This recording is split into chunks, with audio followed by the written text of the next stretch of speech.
Definitely didn't come from the most privileged background, so I like to say I'm from the dirt, you know.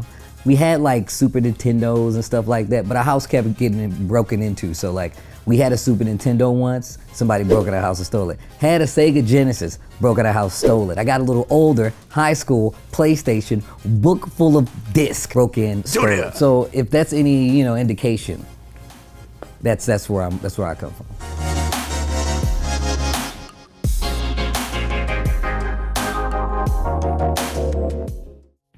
So I was mostly raised by my moms. I'm the oldest of 3 in the household, right? So it was me, my brother Brandon, my little sister Jasmine, and my mother. My father was one of the reasons that I got really deep into comics because he really loved The Incredible Hulk. I'm a really big Ninja Turtles fan, and then I kind of like spun from there with like Spider-Man and stuff like that. When I was growing up, we like did not have paper a lot of times, but we had like extra plywood around the house, and I would literally draw Ninja Turtles on the extra plywood because we literally did not have paper around the house. That's a real story. My mother was one of the people who really kind of like got to like the side of me where she was like, yo, Steve, come watch like Seinfeld with me and come watch like Murphy Brown with me and all these old shows. And it really kind of like, I didn't really trip off of how much it kind of like, I paid attention to it till I got older. And all these references were being like called back to me. I was like, why do I even know this? Or why do I even know this music? Or why do I even know this person? And it was because all those things kind of come back like full circle. The relationship with my siblings is how I treat a lot of my close friends, you know what I'm saying? Like, I'm a very touchy-feely person when I know you. Otherwise, I'm kind of like, you know, keeping it at arm's distance. But all that comes from like the home life. So I would always play like fighting games and stuff with like my uncles and stuff like that. So when we would go to family hookups, I would be like, yo, I'm finna smoke everybody here. But that didn't happen with my Uncle Chad. So my Uncle Chad was like a cheater, bro. Like, I remember the first time I played him in Mortal Kombat. So we were playing Mortal Kombat, and I had Scorpion and he had Sub-Zero, right?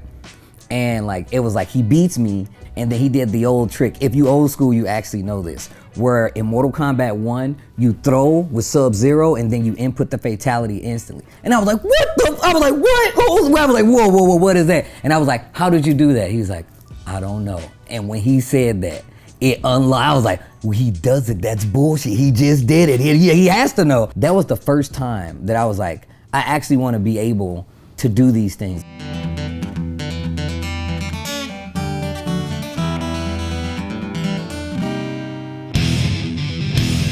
It was Guilty Gear XX was, I would say, like the first time I was like, oh, I actually want to compete in tournaments. I was going to this place, Gunther's in Columbia, Missouri. They used to have monthly tournaments, and we would have to go down there, and it was like, what, an hour and a half away from where I was at. So I was like lying to my mom. I'm like, yeah, I'm gonna go hang out at a friend's house.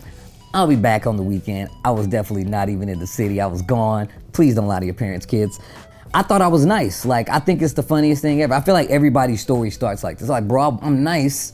I'm gonna smoke anybody that touches these controllers, because I was beating my friends 4 blocks that way, 4 blocks that way, 10 blocks this way, 15 blocks that way. Nobody touching me in fighting games. I was known around the hood. I was a legend in the streets. And one of my friends picked me up and he was like, yo, Steve, man, these guys are like really good. I was like, bro, I'm finna beat all of these guys. And I saw those guys. Shout outs to my homie Aaron. I see him, and I'm literally talking so much shit to this dude, right? I'm like, and I just met him. That's what's crazy. I literally met him. Within 15 minutes, I'm like, yo, you know I'm gonna body you, right? Like, I'm gonna destroy you. He was like, what? And I was like, yeah, you don't know this, but I'm the best, and I'm gonna destroy you. And he was like, bro, you don't even understand like what's gonna happen. And he's just laughing. And I didn't even get it, right? I entered this tournament. It's a small tournament. It was like 20 people for Guilty Gear XX. I'm playing Chip, can barely do combos, right?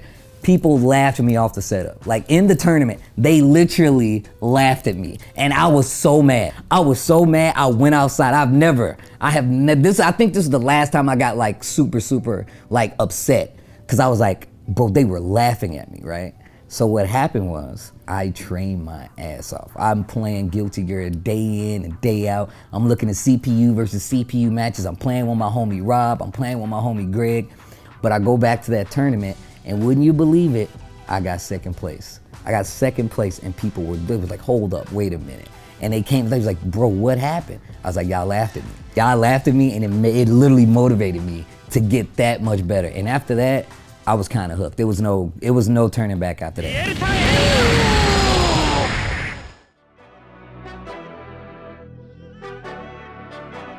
I started enter tournaments with a lot of the homies from like the Tilt and stuff like that. So I would see like Jody the Great and Unconquerable, like all these guys. So when I went to this tournament, I was like, man, I gotta get a cooler name. Everybody had all these cool names. Billy from Philly, XO or D. I'm like, bro, I gotta have a better name than this, right? And I was a Jin player, so I was like, but I don't really play Jin that much, right? I don't get to play him that much, but I still play Jin. And it's Jin Kazama. I was like, Forgotten Kazama. That'll be my name, because nobody knows that I play Jin. And when I do play Jin, like, oh damn, I forgot he plays Jin Kazama. So stupid. But I actually did really well in a tournament by switching to Jin one time. They're like, when did you start playing Jin?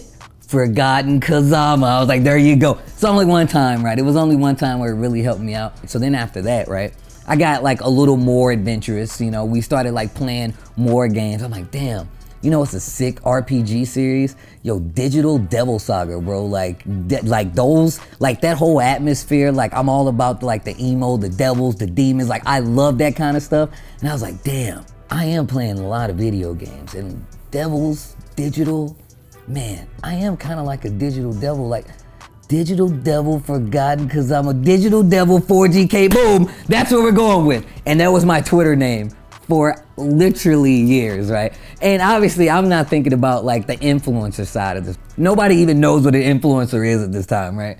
I moved to the West Coast and I used to go to Super Arcade. I used to just do this thing, Electric Wind, Godfist Friday. And I remember, and I can't remember the homie's name, but it was one of Eris's friends, right? And I had been slightly commentating for a while, right? It wasn't really commentary at that point. It was just me, you know, yelling on the mic, sounding crazy. But he's like, man, you're really funny. I was like, oh, thanks, man. I mean, you know, it's just video games. He's like, man, and you keep yourself in, you know, pretty good shape. I was like, yeah, you know, I'd go to the gym. And he was just like, no, man, you kind of nice with it, man. You kind of good. He's like, Tasty Steve. I'm like, I'm not gonna let you call me. I'm not. You cannot. I'm from the hood. You can't call me Tasty Steve. No, it don't work like that. So I'm against this name for like years, right? Like I was, what's up, Tasty? I'm like, oh my God, bro, you can't call me Tasty. And then one time, it was Noel Brown. I'm on a Wednesday night fight stream. I'm at Super Arcade, right? Comes into the chat. I was like, yo, bro, I was trying to follow you on Twitter, bro. What's your name? I was like, oh, bro, it's Digital Devil 4GK. He's like, I've been looking at Tasty Steve this whole time. He's like, bro, just change your name to Tasty Steve so I can find you. And I changed it to Tasty Steve, and I think I got like 2,000 or 3,000 followers within like an hour. And now it's kind of stuck. Like, it's funny because like people who don't know me, like they just like, yo, Tasty. Yo, Tasty. But when I coach Shaquille O'Neal, yo, Tasty Steve. Lupe, yo, Tasty. Like they do that, and it's so funny to me because like they don't know me as Steve. They know me as Tasty Steve.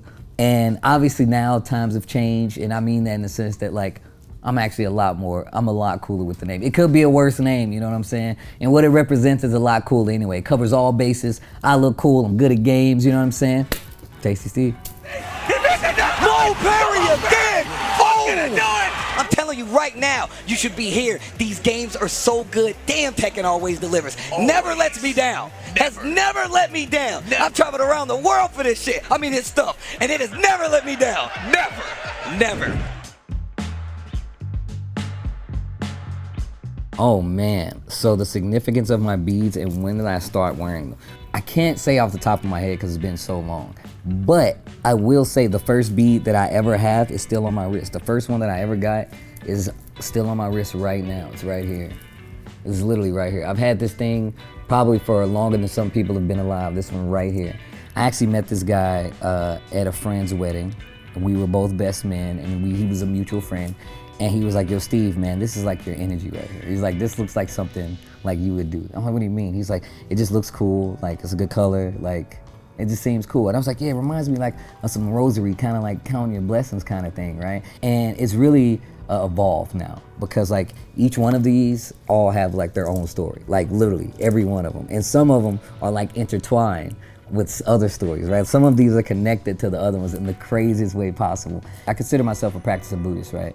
And this kind of ties to it, right? On like, you know, clarity, keeping me aware, because I'm always making noise, you know what I'm saying? So it's like, keeps me aware. I used to do this thing where I would rub it against like stuff, so I always knew it was on my wrist, but it was only when I had one, right? When I only had this one, I would just drag it across stuff so I can hear it, but now I wear so many, I could just do this, you know? And the thing is that these come from, around the world. I get them in different countries that I go to.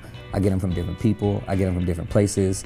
And they have a shared meaning. It's not just one thing, you know what I'm saying? So I know a lot of people look at it. Some people just think, oh man, it's just for the looks. I was like, yo, it does look cool, but it actually does mean a lot to me. Like if I lost this, I would go crazy. I'm telling you right now, if I lost this, I would go crazy. People definitely notice it, because I've been to events and like stuff that don't even have anything to do with fighting games. And people will come up to me and they'd be like, they come down and like, oh, I just had to check the beads. Bro, it is you, you're Tasty Steve. I'm like, yeah, bro, what's up? People always tell me, like, bro, you like everything. I'm like, one, I don't like everything. I was like, I only put my energy to the things that I like, right? Like that's how I operate. And if I like it, then I like it, right? And it's not like, and this is varying degrees of like, obviously, right? Not everything is on the same level, but if I genuinely enjoy it, I really, really get into it. And like people are like, bro, you can't be that hype about a game. But a lot of people don't know I went to school for multimedia game design. I wanted to make games at one point in time. And like for me, like I have a strong appreciation for not just fighting games, but just games in general. And my appreciation for it is like, I respect it on some athlete stuff. Like, I don't think people understand like the mental fortitude it takes to play for long hours and have the high level play and make proper reads and have reflexes and train yourself to do things like that. That to me is something that I feel like should always be like hyped up, right? And like, I like showing how much fun the thing is that I'm doing. So like, I'm always going to exude that. I'm always going to exude that. I know some people are like, bro, he doesn't know. I don't do that for everything. Because there's a lot of stuff that I could talk smack about, but I don't, because we don't waste our energy there. We stay on the cool things, the things that we like, the things that we get excited about. Right again. Oh, let go of my collarbone, Steven, squeezing it. Let it go. Oh my God. Final round. Losers final. Go. When I'm cool with you, I'm a very touchy-feely person. So it's like, for me, it makes it a lot easier for me to get excited. And a lot of times, I just grab people that I know who are also enjoying the same thing that I'm enjoying. Sometimes they're not, you know what I'm saying? Sometimes, you know, it's not that easy. I've grabbed some people a little too tight before. My arm! An arm or two, an eye or two, you know, but not intentionally. Obviously not intentionally. It just comes with the excited ground.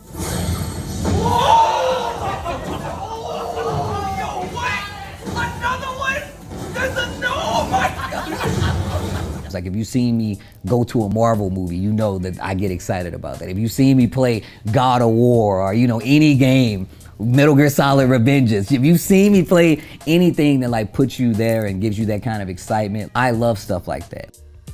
I'm gonna tell you right now, I never even thought I would leave the country, let alone do a fraction of the things that I have done in the last 6 months. You know, like I'm still wrapping my head around the fact, oh my God, like I'm in Street Fighter 6. That's crazy to me. Like I literally was in Singapore and I woke up and I just started screaming because that's not an exaggeration. I woke up, I was like,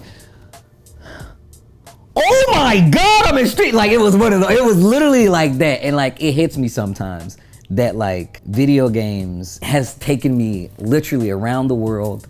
I've met my heroes. I've met these people now. My mother told me, she was like, yo, Steve, she called me one day and she was like, yo, you got your dream job. Dream job.